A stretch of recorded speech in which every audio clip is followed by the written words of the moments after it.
സൊമാറ്റോ അച്ഛന്മാരുടെയും സ്വിഗ്ഗി അമ്മമാരുടെയും കാലമാണ്.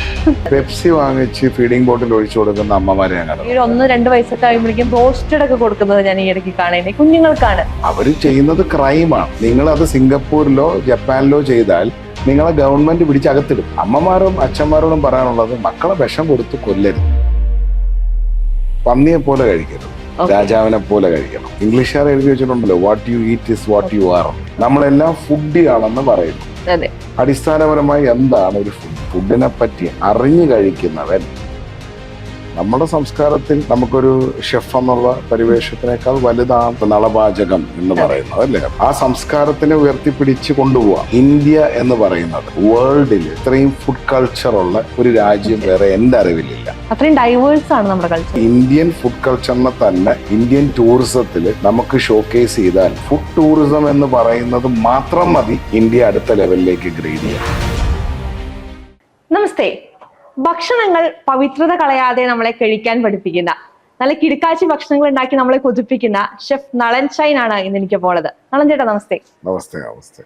എങ്ങനെയാണ് പവിത്രത കളയാതെ ഭക്ഷണം കഴിക്കാൻ സാധിക്കുന്നത്? അല്ല, ബേസിക്കലി ഇവിടെ നമ്മളിപ്പം ഒരു ഫിഷ് ഫ്രൈ എടുക്കുക, ഒരു ചാള പൊരിച്ചു, നമ്മൾ ആ ചാളയെ കരിച്ച്, അല്ലെ, നമ്മൾ ആ ചാളയുടെ ആ തലയൊക്കെ ഇങ്ങനെ വളഞ്ഞ് കണ്ണൊക്കെ ഇങ്ങനെ വെളിച്ചാടി, അല്ലേ? അങ്ങനല്ലേ? അപ്പൊ ഇങ്ങനെയാണോ കഴിക്കേണ്ടത്? ആ ചാള തന്നെ എന്ത് വിചാരിക്കും നമ്മള്, അല്ലേ? ശരിയല്ലേ? ഇപ്പം എന്തായാലും ഇതിനെ കൊന്നു തന്നെയാണ്, വികൃതമാക്കല്ലേ, കരിച്ച് മുരിച്ച്, അല്ലെ? ഇതിന് ഭയങ്കര രുചിയാണെന്നും കൂടാ പറയുന്നത്. ഒരു ഫിഷിന്റെ ടേസ്റ്റ് ഇല്ലെങ്കിൽ ഒരു പ്രോൺസിന്റെ ടേസ്റ്റ് ഇല്ലെങ്കിൽ അങ്ങനെ എന്തിന്റെ, ഇപ്പം നമ്മൾ ഇംഗ്ലീഷ് ഫുഡ് എടുത്താലും നമ്മൾ ചൈനീസ് ഫുഡ് എടുത്താലും നമുക്ക് അതിലൂടെ ട്രാവൽ ചെയ്യുമ്പം അതിന്റെ ഓരോ ടേസ്റ്റ് നമുക്ക് അറിയാൻ പറ്റും. ഒരു സരിഗമ പതിനിസ പോലെ, അല്ലെ? നമുക്ക് നൂഡിൽസ് ആയാലും ശരി, അതിന്റെ സൂപ്പ്, ഞാൻ പറയുന്നത് ഓത്തന്റിക് ചൈനീസ് എല്ലാ രസങ്ങളും കിട്ടിയിട്ടുണ്ട്, അല്ലെ? ഇവിടെ മാത്രമാണ് നമുക്ക് ഒരു എരിയും പുളിയും. അപ്പൊ താങ്കള് വെറുതെ ഒരു അയില എടുക്കുക, ഈ അയില നന്നായിട്ട് കഴുകുക, എന്നിട്ട് വിനാഗിരി തേക്കുക, വിനീഗറില്ലേ, നമ്മുടെ കോക്കനട്ട് വിനീഗർ, വിനീഗറും സോൾട്ടും പുരട്ടുക, കുറച്ച് എണ്ണയും പുരട്ടുക, എന്നിട്ട് ഒരു ഫ്രിഡ്ജിൽ ഒരു 10-20 മിനിറ്റ് 30 മിനിറ്റ് വെക്കുക, ഒന്ന് പിടിക്കാൻ. ഞാൻ വേറെ ഒന്നും പറഞ്ഞില്ല, മഞ്ഞപ്പൊടി പോലും പറഞ്ഞിട്ടില്ല, വേണമെങ്കിൽ കഴിവുമ്പോൾ ഉപയോഗിക്കാം. എന്നിട്ട് പച്ച വെളിച്ചെണ്ണ എടുത്ത് ചൂടാക്കുക, അതിൽ കരിവേപ്പില ഇടുക, എന്നിട്ട് അതിലേക്ക് ഈ അയിലയെ ഫ്രൈ ചെയ്യുക. എന്നിട്ട് അതെടുത്ത് അതൊന്ന് ജസ്റ്റ് കുക്കായി വരും, അതൊരു 10-12 മിനിറ്റിനകത്ത് റെഡിയാവും. അത് ഫ്രൈ ആയി കഴിയുമ്പം ഒരുപാടങ്ങ് ഫ്രൈ ആവത്തില്ല, അത് നൈസിനെടുത്തൊരു വാഴയിലയുടെ മേളിൽ വെക്കണം. അപ്പൊ നല്ല സിൽവർ ലുക്ക് അതിന്, അല്ലേ? അതിലേക്ക് കുറച്ച് സോൾട്ട് ആൻഡ് പെപ്പർ ഇട്ടിട്ട് അതും കൂട്ടി എന്താന്ന് വെച്ചാൽ കഴിക്കുക. അത് മാത്രം എടുത്ത് ഇങ്ങനെ പിച്ച് കഴിക്കുമ്പം അതിന്റെ ആ മീനിന്റെ ഒരു റോ ഫ്ലേവറും അതിന്റെ സോൾട്ട് ആൻഡ് പെപ്പർ ടേസ്റ്റും എല്ലാം കിട്ടും. പക്ഷെ മലയാളികൾക്ക് എപ്പോഴും കുറച്ചുകൂടി ചേട്ടൻ പറഞ്ഞതുപോലെ മസാലയൊക്കെയാണ് വലിയ താല്പര്യമുള്ളത്. അപ്പൊ ഇങ്ങനെ പറയുമ്പോ അയ്യോ അതെങ്ങനെ കഴിക്കുക എന്നൊരു തോട്ടാണ് ഇന്ന് മലയാളികൾക്ക് കൂടുതൽ. അപ്പൊ ആ തോട്ട് എങ്ങനെയാ നമുക്ക് ചേഞ്ച് ചെയ്യാൻ പറ്റുക? പരിണാമപ്പെടണം. Evolution should happen. ഇപ്പൊ ഇവിടെ എന്താ സംഭവിക്കുക? റെവല്യൂഷനും എവല്യൂഷനും നമുക്ക് ഇവോൾവ് ചെയ്യാം, അല്ലെ? നമ്മൾ എന്താ ചെയ്യാ? റിവോൾവ് ചെയ്യുക. പശുവിനെ കൊണ്ട് പോലെ കിടന്ന് കറങ്ങിക്കൊണ്ടിരിക്കും. നമുക്ക് എവല്യൂഷൻ ഉണ്ടാവും. കഴിഞ്ഞൊരു 10 വർഷത്തിൽ നമ്മൾ എന്തുമാത്രം ഇവോൾവ് ആയി, അടുത്ത 10 വർഷത്തിൽ എന്ത് ഇവോൾവ് ആയി, നമുക്ക് അതിന് ബേസ് ചെയ്തിട്ട് വേണം ചിന്തിക്കാൻ. അപ്പൊ ആഹാരങ്ങളും അങ്ങനെ ഇവോൾവ് ചെയ്ത് വരണം. അപ്പൊ നമ്മളുടെ കേരളീയൻ ഫുഡിനകത്ത് ഇപ്പൊ നമ്മളെ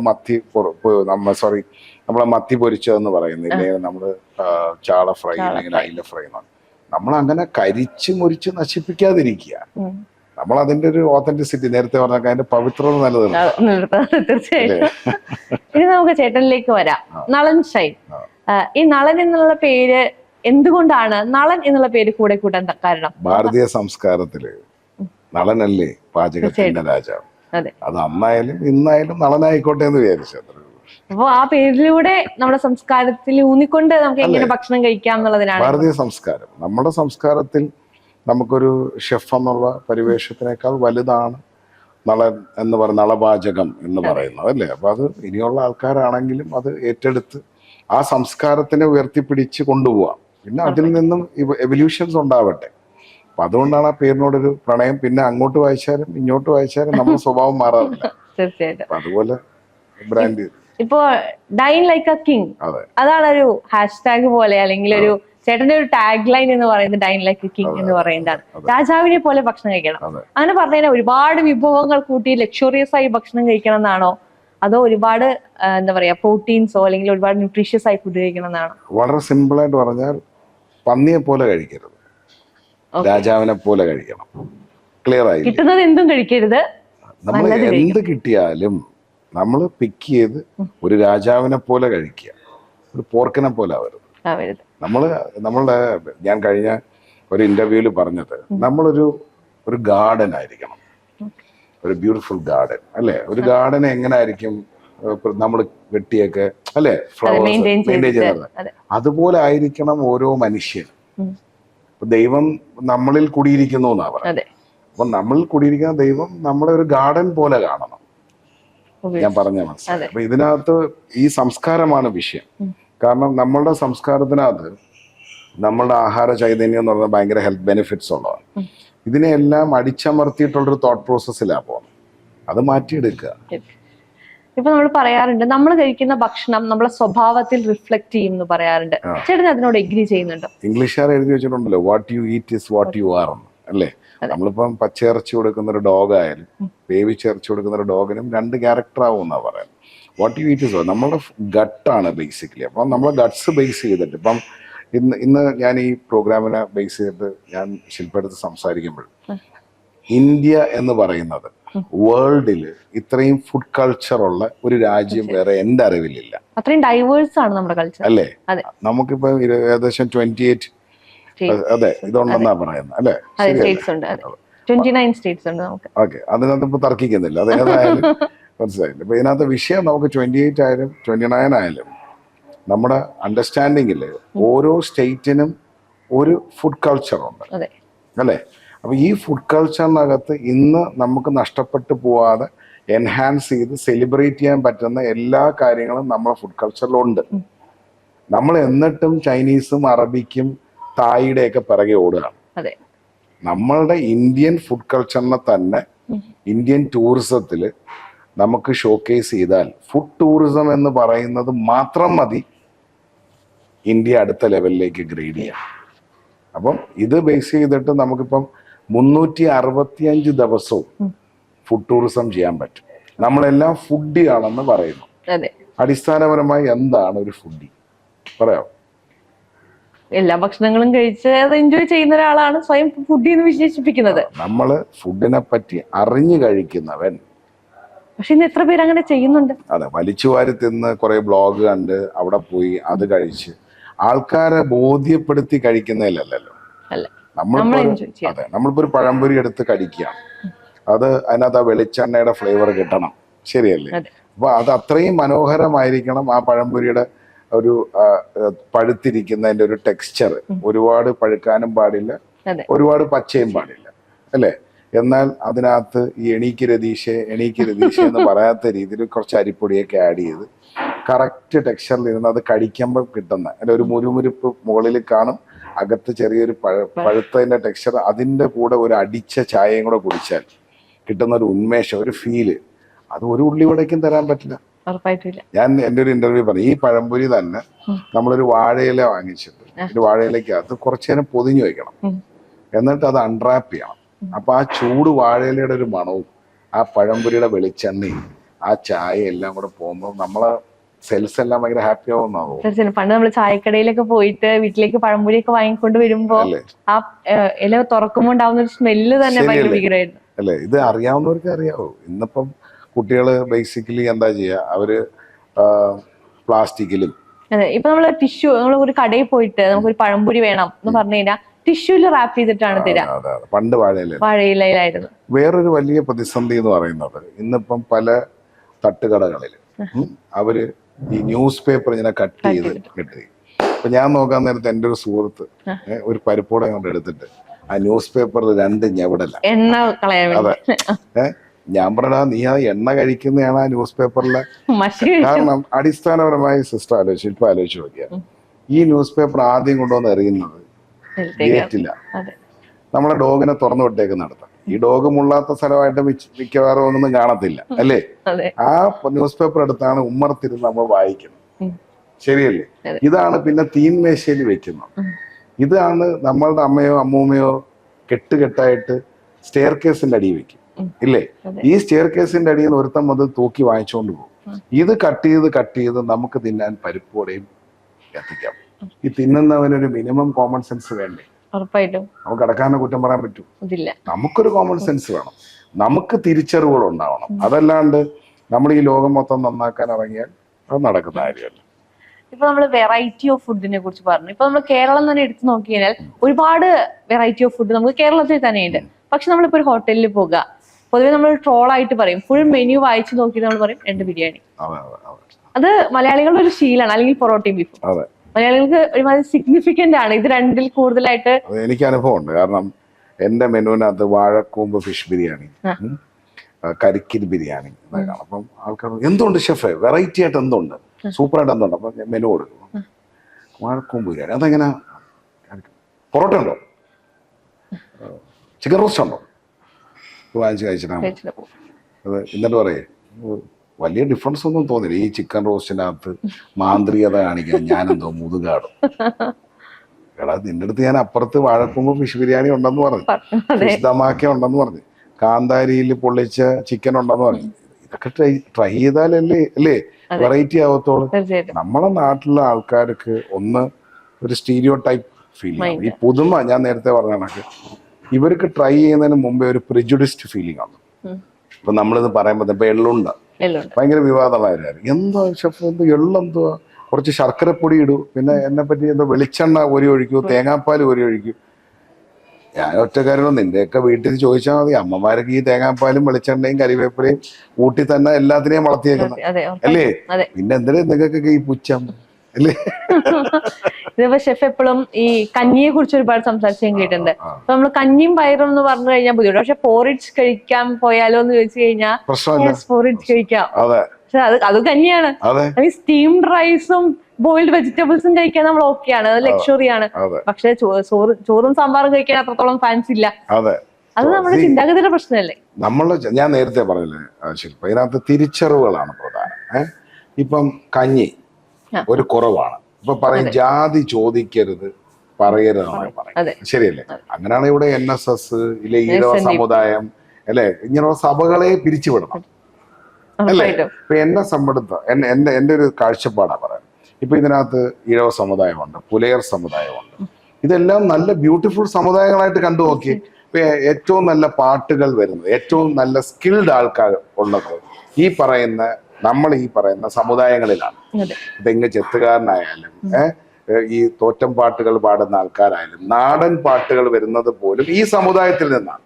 ഈ സ്കില്ലിനെ ഡെവലപ്പ് ചെയ്യുന്ന രീതിയിൽ ഈ സമുദായത്തിനെ കണ്ടാൽ, ഒരു എക്സാമ്പിൾ പറഞ്ഞാൽ, ഈ സമുദായത്തിലുള്ളവരുടെ പാട്ടുകൾ ഒരുപക്ഷെ യേശുദാസിനേക്കാൾ കൂടുതൽ സമുദായത്തിൽ ആൾക്കാർ പാടുന്നുണ്ട്, വിദേശ മലയാളികൾ വരെ പാടുന്നുണ്ട്, ശരിയല്ലേ? പിന്നെ എന്തിനാണ് ഇതിനൊരു താഴ്ന്ന ജാതി, ഇതെല്ലാം ബിസിനസ് പരമായി ചിന്തിക്കുന്നത്? എന്നെ സംബന്ധിച്ചോളം ബേസിക്കലി ഇവരാണ് ഏറ്റവും കഴിവുള്ളവരും ഉയർന്നവരും. ഇവരെ ഉയർത്തി കാണിക്കാനുള്ള രീതിയിലുള്ള ഈ പറഞ്ഞ കണക്ക് ചതിയൻ ചന്തുവിനെ വരെ ഹീറോ ആക്കിയ സ്ക്രിപ്റ്റ് ഉണ്ട് അല്ലേ? അങ്ങനെയുള്ള സ്ക്രിപ്റ്റുകൾ ഉണ്ടാവും. ഇപ്പൊ വേടൻ എന്ന് പറയുന്ന ഒരു വലിയ പാട്ടുകാരൻ, പുള്ളി ബേസിക്കലി ഏത് സമുദായത്തിലുള്ളതാണ്? ഒരു നല്ല സമുദായത്തിലുള്ള സ്കിൽഡ് പേഴ്സണാലിറ്റിയാണ്. അതിനെന്തിനാ അണ്ടർ സെൽ ചെയ്യുന്നത്, അതിനെന്തിനാ അണ്ടർ റേറ്റഡ് ആക്കുന്നത്? പുള്ളിയുടെ പാട്ടുകളാണെങ്കിലും ഇപ്പൊ യേശുദാസ് എന്ന് പറഞ്ഞ കലാകാരനുണ്ട്, SP ബാലസുബ്രഹ്മണ്യം ഉണ്ട് അല്ലേ? ഈ പാട്ടുകളെല്ലാം നമ്മൾ പാടിക്കൊണ്ടുപോകും. നമ്മളിപ്പോഴും ചാലക്കുടി ചന്തയ്ക്ക് പോകുമ്പോ ചന്ദന ചോപ്പ് അല്ലേ? ഇപ്പൊ ഗൾഫിൽ ചെന്നാലും ആരെങ്കിലും ഇപ്പൊ ഹരി മുരളീധരൻ പാടുന്നുണ്ട്. അതെ, ആൾക്കാർക്ക് ഒരു ഓഡിയൻസ് റിയാക്ഷൻ കൂടുതൽ നാടൻ പാട്ടുകൾക്ക്. കറക്റ്റ് അല്ലേ? ഈ നാടൻ പാട്ടുകൾ എവിടുന്നാ വന്നത്? വയലിൽ നിന്നും ചെത്തുകാരിൽ നിന്നും അല്ലേ? ഈ പറയുന്ന സമുദായത്തിൽ നിന്നല്ലേ? ഈ സമുദായമാണ് ഈ നാട്ടിലെ ഏറ്റവും സ്കിൽഡ് സമുദായം. ഇനി ചിന്തിച്ചു നോക്കി, ഒരു പക്ഷേ പണ്ട് കാലത്ത് ഞാൻ ഇതേ സ്റ്റേറ്റ്മെന്റ് വേറൊരു രീതിയിൽ പറഞ്ഞു. അയിത്തം എന്ന് പറയുന്ന ഒരു സംസ്കാര പ്രശ്നം ഇവിടെ വന്നു. മാറി നിൽക്കുക, ഈ പെണ്ണിന് തൊടല് തീണ്ടലെന്ന് പറഞ്ഞു. ഏതോ വിവരമുള്ള തന്ത മോളെടുത്ത് പറഞ്ഞു, നിന്റെ പീരിയഡ്സ് ടൈമില് നീ അടുക്കളയിൽ പോയിട്ട് അമ്പലത്തിൽ പോലും കയറണ്ട മോളെ, തനിച്ച് പോയി ഇരുന്നോടാ എന്ന് പറഞ്ഞതായിരുന്നെങ്കിലും തീർച്ചയായിട്ടും അങ്ങനെ ആവാം. റെസ്റ്റ് വേണ്ട ഒരു സമയമായിരിക്കും അല്ലേ? നിങ്ങളെ ഒന്നും തൊടാൻ പോലും നിങ്ങൾക്ക് അന്ന് ഇഷ്ടമല്ല. ആ അച്ഛൻ ഇല്ലെങ്കിൽ ആ വല്യച്ഛൻ ഇല്ലെങ്കിൽ ആ അമ്മ ഇല്ലെ വല്യമ്മ പറഞ്ഞൊരു സംസ്കാരത്തിന് ഈ അടുത്ത കാലത്തുണ്ടായ നാറികൾ അതിനെ തൊടലും തീണ്ടലും ആക്കിയപ്പോൾ ഒരു സമുദായവും സംസ്കാരവും ക്രൂസിഫൈഡ് ആയി. പിന്നെ അതിനെ പിടിച്ചുകൊണ്ട് മതപരിവർത്തനങ്ങളും പരിണാമങ്ങളും ഉണ്ടാക്കി. നിങ്ങൾക്ക് അതിൽ നിന്ന് രക്ഷപ്പെടാം, ഞങ്ങളെ ജാതിയിൽ അതില്ല, ഞങ്ങളെ മത, it was all business for me.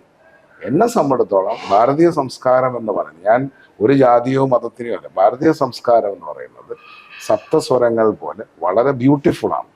അതിൽ നാരി, അതായത് സ്ത്രീ, മാതാ പിത ഗുരു ദൈവം, അല്ലെ? സ്ത്രീക്ക് ഏറ്റവും വലിയ പൊസിഷൻ കൊടുത്തിരിക്കുന്ന സംസ്കാരം. ഇവിടെ എന്തിനാ ജെൻഡർ ഇക്വാലിറ്റി? എൻ്റെ അടുത്ത് ജെൻഡർ ഇക്വാലിറ്റിയെ പറ്റി ചോദിച്ചു, നിങ്ങൾ എന്തിനാ തരം താഴ്ന്ന് ഞങ്ങളോളം? ഞങ്ങൾക്ക് നിങ്ങളില്ലാണ്ട് പറ്റില്ല. അമ്മച്ചി അമ്മച്ചി എന്ന് പറഞ്ഞ ഒരു ആവിഷ്കാരം നടക്കും, അല്ലേ? അപ്പൊ ഞങ്ങള് നിങ്ങളെ ഡിപ്പെൻഡ്, അമ്മച്ചി ചോറെടുത്ത് വെക്കണേ, അമ്മച്ചി വരുന്നുണ്ട്, തള്ള എടുത്ത് വെച്ചേക്കണേ എന്ന് പറയുന്ന മക്കളുള്ള നാടാ. ഒരു 25 വയസ്സ്, പിന്നെ പെണ്ണുമ്പിള്ളെ താങ്ങി തളാണ്. അപ്പൊ ഞങ്ങൾ എന്നും ബേസ്. അപ്പൊ ഇതിന്റെ എല്ലാ സംസ്കാര ശൂന്യത എന്ന് പറയുന്നത് ഒരു മത്സര ബുദ്ധി വന്ന സമയത്ത്, ഇപ്പൊ മരിച്ച് നമുക്ക് സ്വർഗത്തിൽ പോവാം. എന്റെ തന്തേ തള്ളയും മരിച്ചു, ഇതുവരെ വന്ന സ്വർഗത്തിന്റെ ഒരു വിശേഷവും എനിക്ക് പറഞ്ഞു തന്നില്ല. അപ്പൊ ഇതാണ് സ്വർഗം എന്നൊക്കെ പഠിപ്പിച്ചാൽ പോരെ, അല്ലേ? അപ്പൊ വീട്ടിന്റെ മുറ്റത്ത് മുല്ല നടും, അല്ലേ? 2 മുരിങ്ങക്കോല് പറിക്കും, ശരിയല്ലേ? പേരമരം ഉണ്ടാക്കും. ഇതാ സ്വർഗം. നിങ്ങളെയൊക്കെ കാണുമ്പോ ഏഞ്ചൽസ്, അല്ലേ? അത് നിങ്ങളൊക്കെ ഗാർഡിയൻ ഏഞ്ചൽസ് ആവും, അല്ലേ? അങ്ങനെയൊക്കെ കാണും, നല്ല സൗഹൃദം ഉണ്ടാവും. ഞാൻ സ്വർഗത്തില, ചത്ത് സ്വർഗത്തിൽ ചെല്ലാതെ. അപ്പൊ പിന്നെ ഇവിടെ ആര് ജീവിക്കും? കറക്റ്റ് അല്ലേ? Basically one day you will die, that is a fact, but forget that and start living. ജീവിക്കാൻ മറന്നു പോകരുത്. ഇതിപ്പോ നമ്മൾ പൊതുവെ പറയാറുണ്ടല്ലോ, നമ്മള് നല്ലൊരു പ്രായത്തില് നമ്മൾ നന്നായി ജോലി ചെയ്യുന്നു, പൈസ ഉണ്ടാക്കാനുള്ള ഓട്ടത്തിലാവുന്നു, അവസാനം വയ്യാണ്ടെ ആവുമ്പോഴാണ് നമ്മൾ റെസ്റ്റ് എടുക്കുന്നത്. ആ സമയത്ത് നമുക്ക് ഇതൊന്ന് എക്സ്പ്ലോർ ചെയ്യാനുള്ള ആരോഗ്യം നമുക്കില്ല. പിന്നെ എന്തിനാ നമ്മൾ ഇത്ര ഓടി എന്നുള്ളൊരു ചോദ്യം. Why? Because we have one of the most worst stupid education in this world. ഞാനിത് പച്ചയ്ക്ക് പറയാം. കാരണം ഇവിടെ എല്ലാവരും എഡ്യൂക്കേറ്റഡ് എന്ന് പറയുന്നു, പക്ഷെ സീറോ ലിറ്ററസി ഉണ്ട്, പക്ഷെ സീറോ എഡ്യൂക്കേഷൻ. എല്ലാരും ലിറ്ററസി, അറിവുകളുണ്ട്, ആർക്കും തിരിച്ചറിവുണ്ട്. ഇപ്പൊ ഒരു സിമ്പിൾ എക്സാമ്പിൾ, ഒരു റോഡിൽ കൂടെ ക്രോസ് ചെയ്ത് പോകുന്ന അമ്മ കൊച്ചിനെ വലത്തേ സൈഡിൽ പിടിക്കണോ ഇടത്തേ സൈഡിൽ പിടിക്കണോ എന്ന് ആ റോഡിന്റെ ദിശ മനസ്സിലാക്കിയ, എത്രയോ വയസ്സായ ആൾക്കാരായാലും ചെറുപ്പക്കാരായാലും ചെറുപ്പക്കാരികളായാലും റോഡിൽ കൂടെ നടന്നു പോകുമ്പോൾ ഈ കാറ് പോകുന്ന സൈഡിൽ കൂടെ കൊച്ചിനെയും പിടിച്ചോണ്ട് പോകുന്നുണ്ട്, ഇല്ലേ? അപ്പൊ അതുപോലും ബേസ്. എന്നിട്ട് സ്കൂള് വിട്ട ഉടനെ ഡിസിപ്ലിൻ പോയി. ഒരു സ്കൂളിൽ എന്താ പഠിപ്പിക്കേണ്ടത്? 1700-ൽ പരം ഇവിടെ സ്കൂളുകളുണ്ട്. ഈ സ്കൂളിൽ എന്താ പഠിപ്പിക്കേണ്ടത്? Discipline, focus, consistency.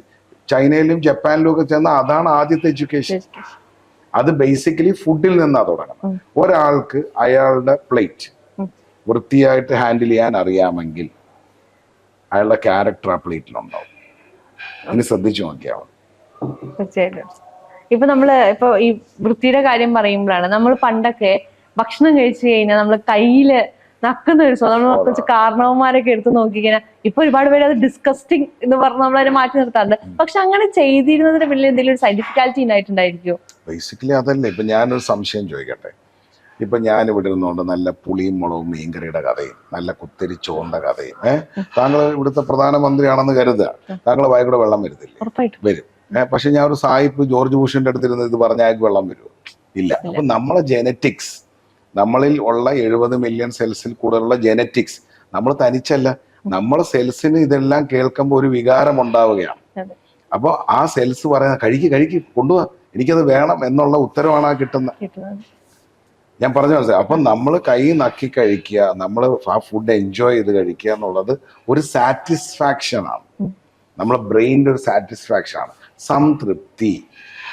ആ സംതൃപ്തിയോടുകൂടി ഇന്ന് ആരാ കഴിക്കുന്നത്? ഇന്നുള്ളതെല്ലാം സൊമാറ്റോ അച്ഛന്മാരും സ്വിഗ്ഗി മമ്മിമാരും.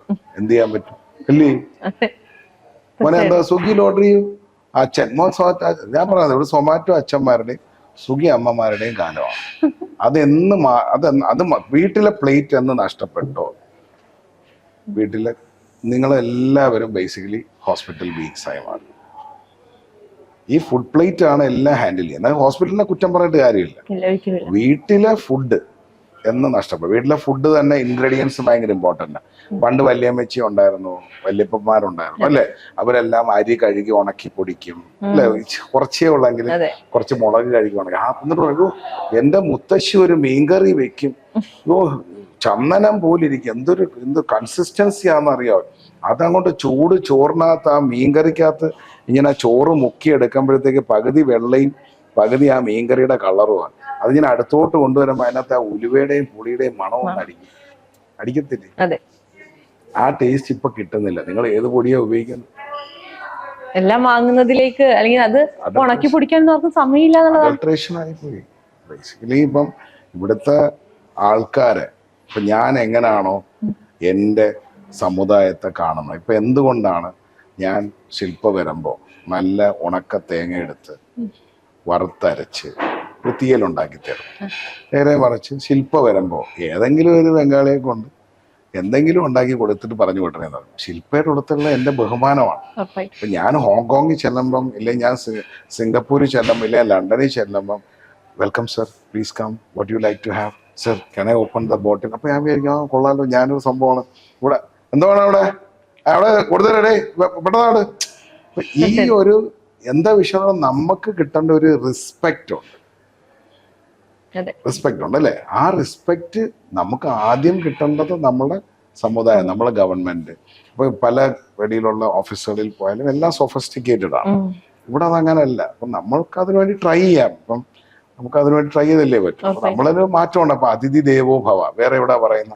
ഏതെങ്കിലും ഒരു രാജ്യത്ത് എഴുതി വെച്ചിട്ടുണ്ടോ അതിഥി ദേവോ ഭവ? പക്ഷെ ബാക്കിയുള്ള രാജ്യങ്ങളും അങ്ങനെ ട്രീറ്റ് ചെയ്യുന്നുണ്ട്, നമ്മൾ അങ്ങനെ ട്രീറ്റ് ചെയ്യുന്നത്.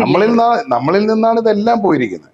കുങ്ഫു ഉണ്ടായത് നമ്മളിൽ നിന്നാണ്, നല്ല ആഹാര രീതികളുണ്ടായത് നമ്മളിൽ നിന്നാണ്. പിന്നെ ഇതെല്ലാം പരിണാമപ്പെട്ട് വന്നതെന്ന് മാത്രം. നമ്മൾക്ക് ഒരുപാട് കലാചാരങ്ങളും ആചാരാനുഷ്ഠാനങ്ങളും വന്നൊരു രാജ്യമാണ് അല്ലെ? ക്ഷേത്രങ്ങളായാലും ശരി, അമ്പലങ്ങളിലെ നിവേദ്യങ്ങൾക്കുള്ള ചൈതന്യം അല്ലെ? നമ്മൾ വാഴയിലക്കകത്ത് ഈ നിവേദ്യം വാങ്ങിക്കണം.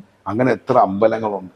ഇപ്പൊ ഈ പള്ളികളിലൊക്കെ കിട്ടുന്ന കാര്യങ്ങളെല്ലാം അവിടെ നിൽക്കട്ടെ, ഞാൻ ഇതിനൊന്നും വർഗീയതയല്ല.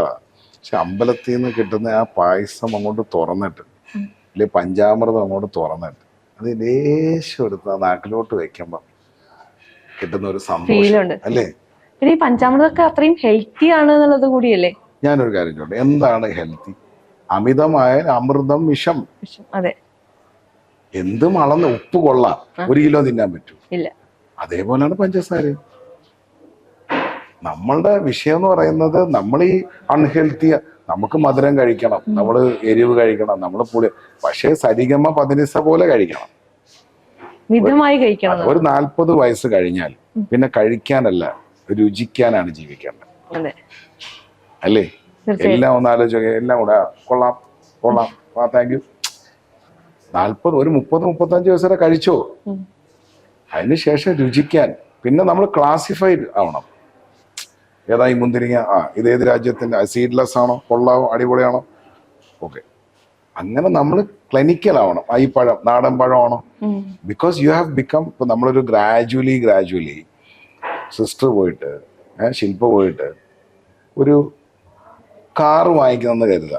ശില്പ കഷ്ടപ്പെട്ട് ബുദ്ധിമുട്ടി ലോണൊക്കെ ഇട്ട് മറ്റേ കരവടച്ച റെസിപ്റ്റോ കൊടുത്തിട്ട് കാറ് വാങ്ങിച്ചു. ശില്പ എങ്ങനെ ആയിരിക്കും കാറ്? രാവിലെ തുടയ്ക്കും, രാവിലെ മാറ്റ് എടുത്ത് പുറത്ത് തട്ടും അല്ലേ? പിന്നെ എയർ ഫ്രഷ്നർ അടിക്കും, ടയറൊന്നും അഴുക്കാവും. പിന്നെ 10,000 കിലോമീറ്റർ ആകുമ്പോഴേ ഓടിക്കൊണ്ടേ സർവീസിന് കൊടുക്കും. ശില്പ വാങ്ങിച്ച വണ്ടി ഒരു 100 പേരുടെ അതേ കണക്കത്തുള്ള വണ്ടി ഉണ്ടോ? എനിക്ക് എന്റെ വണ്ടിയാണല്ലോ. ശില്പ ഒരെണ്ണേ ഉള്ളു. വണ്ടിയെ പോലെ അല്ല ശില്പ. അതേപോലെ ശില്പയെ ടേക്ക് കെയർ ചെയ്യുന്നുണ്ടോ? ഇല്ല, ഒരിക്കലും ഇല്ല. അതല്ലേ ആദ്യം ചെയ്യേണ്ടത്. നമ്മളെ ഹെയർ, നമ്മളെ ഐബ്രോസ്, നമ്മളെ കണ്ണിന്റെ പവേഴ്സ്, നമ്മളെ സ്കിന്ന് അല്ലേ, ഇതെല്ലാം നമ്മൾ ആദ്യം ഫിക്സ് ചെയ്യണം. അതിനുവേണ്ടി നമ്മൾ പൈസ സ്പെൻഡ് ചെയ്യണം. നമ്മളൊരു മാതളം പഴം ഡെയിലി കഴിക്കുക, നമ്മുടെ സ്കിൻ എൻഹാൻസ് ആവും, വലിയ ചിലവില്ല. കരുക്കും വെള്ളം കിട്ടുമ്പോൾ, നല്ല കരുക്കും വെള്ളം കിട്ടുമ്പോൾ ഡെയിലി പറ്റുമെന്ന് പറഞ്ഞാൽ കുടിക്കുക. നമ്മൾ ഇൻഡസ്റ്റൈൻ ഭയങ്കര ഹാപ്പി ആവും. നല്ല നൊങ്കൊക്കെ ഈ ട്രിവാൻഡ്രം ഭാഗത്ത് കിട്ടും, അതൊക്കെ കിട്ടുമ്പോൾ ഓരോന്ന് കഴിക്കുക. വീണ്ടും നമ്മളെ ഗട്ട് ഭയങ്കര ഹാപ്പി ആവും. അപ്പൊ അങ്ങനെ ഇവിടെ നമ്മൾ നല്ലൊരു ഹോട്ടലിൽ കയറി ചായ കുടിക്കുക.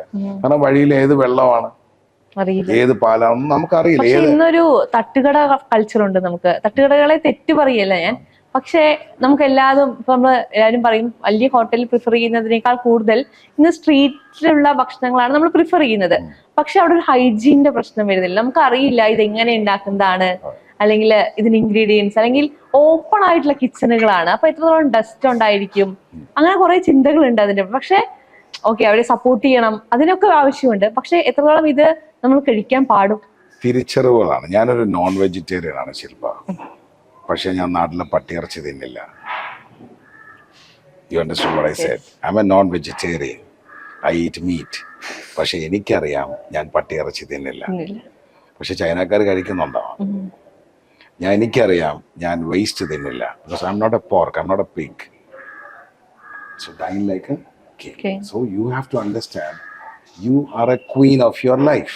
ഈ ക്വീൻ എന്ന് പറയുന്നത് ബേസിക്കലി ഒരു വാലറ്റ് ഇല്ലെങ്കിൽ ഒരു എന്താ പറയുക ഒരു കാൽവിൻ ക്ലെയിനും തൊപ്പിയൊന്നുമല്ല. Queen is an attitude, a deliverance and a commitment towards your life, towards your self. When you treat your self like a queen, ശില്പയെ വിളിക്കാനടാ, ശില്പ ഇതിനൊന്നും വരത്തില്ല.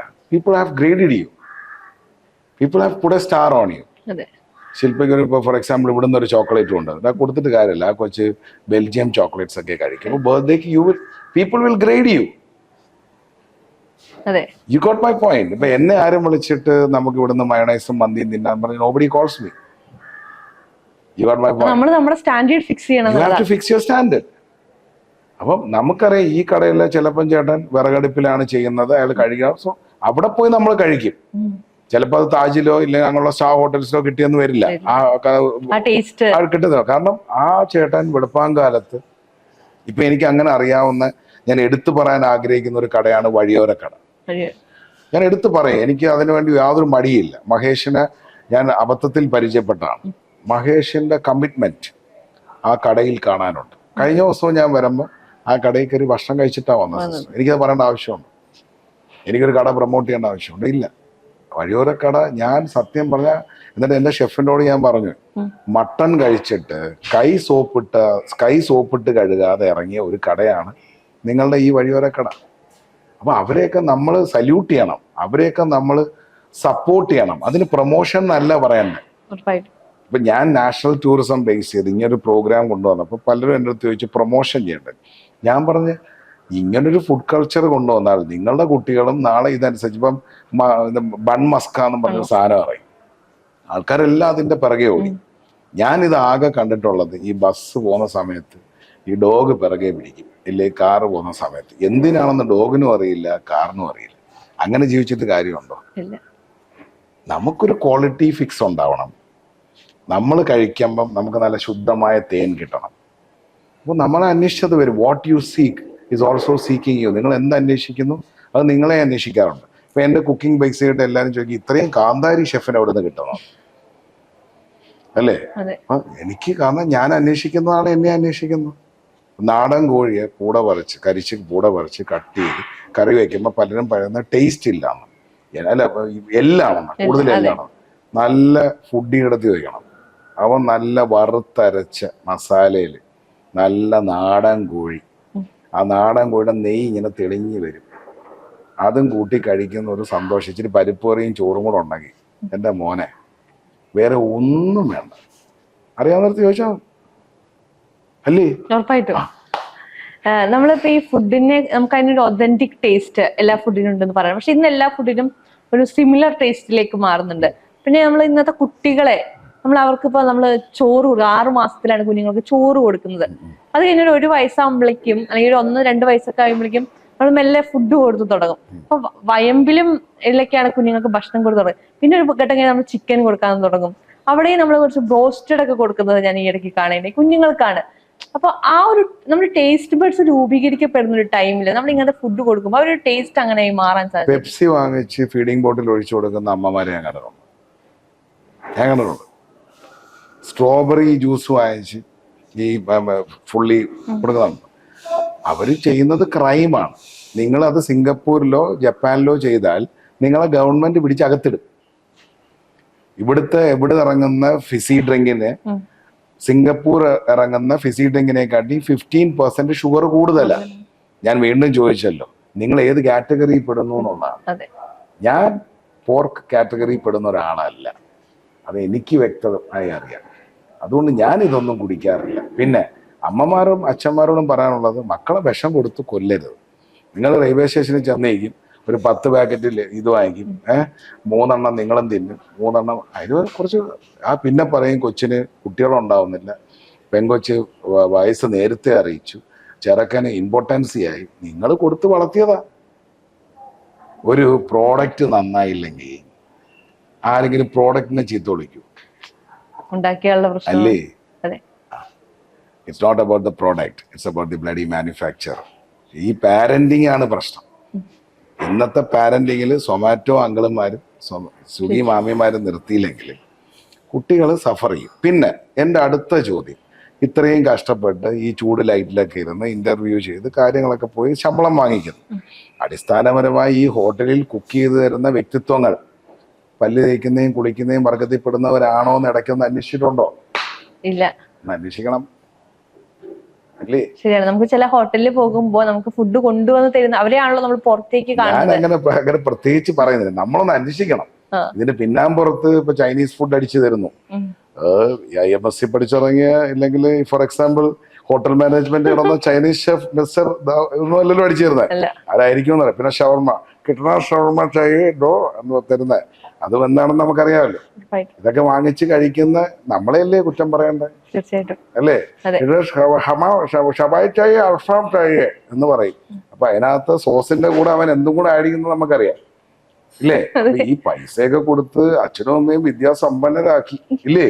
അതിനുശേഷം 8-10 മണിക്കൂർ ജോലി, ഇതും കഴിഞ്ഞിട്ട് കാശ് കൊടുത്തിട്ട് വാങ്ങിച്ച് കഴിക്കുന്നത് ഒന്ന് ശ്രദ്ധിക്കണ്ടേ? ഉറപ്പായിട്ടും ഇനി ശ്രദ്ധിക്കണം. പക്ഷെ നമ്മള് ഇതിന് റീസൺ ആയിട്ട് പൊതുവെ എല്ലാരും പറഞ്ഞു കേൾക്കുന്നത് ഒരു ലൈഫേ ഉള്ളൂ, എന്തായാലും ഒരു ദിവസം മരിക്കും. അപ്പൊ ആ സമയത്ത് നമ്മൾ കഴിക്കേണ്ടതൊക്കെ നമ്മൾ കഴിക്കാം. അത് റീസൺ ആയി പറയുന്നവരുണ്ട്. ഞാൻ പോർക്കല്ല, അങ്ങനെ കഴിച്ച് മരിക്കാനുള്ളതല്ല എന്റെ ലൈഫ്, കഴിച്ച് ജീവിക്കാനുള്ളതാ. ഒരു ദിവസം എനിക്ക് മരിക്കണം, അതിന് ആ ഒരു ദിവസം കുറച്ച് നീട്ടി വയ്ക്കാം. സ്ലോ കുക്കിംഗ് ആയിരിക്കണം. എന്തായിരിക്കണം? സ്ലോ കുക്കിംഗ് ആയിരിക്കണം. അത് പ്രകൃതി എന്നെ ചെയ്താലും ഞാൻ കഴിക്കുന്നതാണെങ്കിലും സ്ലോ കുക്കിംഗ് ആയിരിക്കണം. ഞാൻ ഫാസ്റ്റ് ഫുഡ് അല്ല. സ്ലോ കുക്കിംഗ് ഇഷ്ടമുള്ള ഒരാളാണ്. കുറച്ചാൾ ഇരിക്കാം അല്ലേ? കുക്ക് ചെയ്ത് തീർക്കാം അല്ലേ? ഫാസ്റ്റ് ഫുഡ് എന്ന് പറയുമ്പോഴത്തേക്ക് ഓർഡർ ചെയ്ത് തീരുന്ന ആളൊക്കെ ഒരു ദിവസം തീർന്നു. അപ്പൊ എത്രയോ കലാകാരന്മാർ സൈഡിൽ പോയി സ്ട്രെസ് അറ്റാക്ക്, സ്ട്രോക്ക്. എന്തുകൊണ്ടാ? അങ്ങ് കഷ്ടപ്പെടുക, അങ്ങ് ജീവിക്കുക, പക്ഷെ എന്തിനാ ജീവിക്കുന്ന? ഫുഡ് കഴിക്കാൻ. അതൊരു ബ്ലാക്ക് കോഫി ആയാലും ഒരു സ്നാക്ക് ആയാലും ഒരു ബൈറ്റ് ആയാലും ശരീരത്തിന് അത് കൊടുത്തിരിക്കണം. ആ മിനിമം കമ്മിറ്റ്മെന്റ് അവനവന്റെ ശരീരത്തിനോട് അവനവൻ ഉണ്ടാവണം.